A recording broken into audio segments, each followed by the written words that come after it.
At the bottom of the box my mom sent for Christmas was my very first Bible. It's about this big, and it's got a white cover, very 80s style art in the inside. And as I flipped through it, I was reminded of the illustrations. And the binding of that Bible is broken. Maybe I was always meant to be in this kind of position. But anyways, I was excited to find that book. And so I tucked it in the shelf next to my great-great-grandfather's Bible and my own grandfather's Bible and some Bibles that we have accumulated through the years. And I sat kind of marveling at that shelf. Because whether you are a pastor or work in the church or an everyday Christian, chances are somewhere in your house you have a shelf of Bibles. And if you don't, you probably have a collection of Bibles scattered through your house. One of the biggest stumbling blocks to reading the Bible is that there are simply so many translations, right? My great-great-grandfather's is a King James Version. My grandfather's is an NIV, a New International Version. My childhood Bible is a storybook where the words of the actual scripture were rewritten so that a child could understand and appreciate it. There are so many versions of the Bible. So to prepare for this video for today, I simply went through my office and picked all the different Bibles off the shelf. You have the New International Version Adventure Bible for children. You have the hands-on New Living Translation and the Kids New Living Translation. We've got the Message and the Living Bible, two paraphrases, which means that the authors looked at the original Hebrew and Greek and Aramaic and rewrote it, not word for word, but a translation or a paraphrase that would be easier for today's people to understand. Then you have the Inspire Bible that has coloring pages and note notations on the side so that as you're going through the Bible, you can be coloring and studying. This is also the New Living Translation. You have the big New Jerusalem Study Bible that is just a big study Bible with lots of notes, and it's a hunky one. Then we've got the Green Bible from the kick that I was on when I was trying to be really intentional about care of creation. Still very important, just not as prevalent in my mind, where texts about creation were written in green. This is the New Revised Standard. I've got a New King James. I've got the Bible I got when I graduated high school from my home church, the New International Study Version with loads and loads of footnotes with scripture.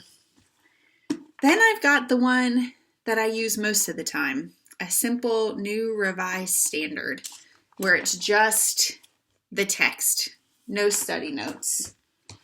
Got my study Bible from when I was a religion major in college with probably more notes on the page than scripture. And then you've got, holy moly, the CEB, the Common English Bible. That, my friends, are just what I have stacked up in my office. I don't tell you or show you all of that to overwhelm you, but to say it is overwhelming. It's hard to know where to start. I've had people say it's easier to pick a car than it is a Bible. So to help with that, now that I've totally overwhelmed you, I'm just going to give you a few staples. The King James, or the New King James, is poetic. It's memorable. Most people know the 23rd Psalm in the King James from the 17th century because the words, although they might be hard to understand with the thys and the thous, there's something beautiful about the way the King James or the New King James text presents the words of God. They roll off the tongue, even if it takes a little bit more time to think about it. The NRSV is the Bible I was introduced to in college.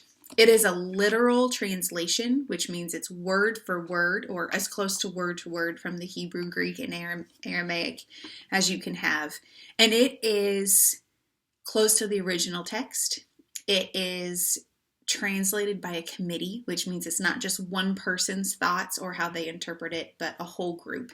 The NRSV, New Revised Standard Version, is what Dan and I tend to go to in our own studying, which is why I have this book, because with too many footnotes, I get overwhelmed and it becomes a reference book and not a book to connect me to God.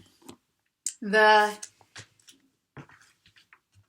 Common English Bible is also word for word, thought for thought, but a little bit more modern language.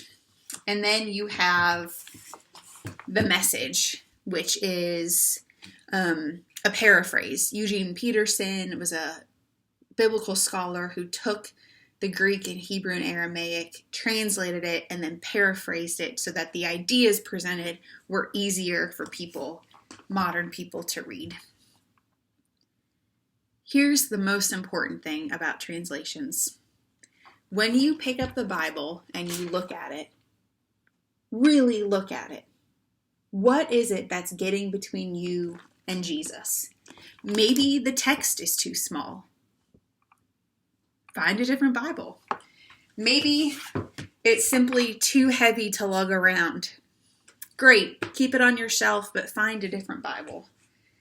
Maybe the language is confusing. Open it up to a part you're familiar, and if it doesn't make sense, that's not the Bible for you.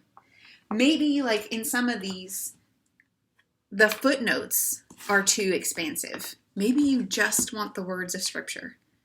And maybe you're ready for some reference. You're ready for some footnotes. Then grab a different thing. This gift, this tool, is to help you connect with Jesus. So when you find the one that helps you connect with Jesus best, snag it, read it, use it, and rely on it.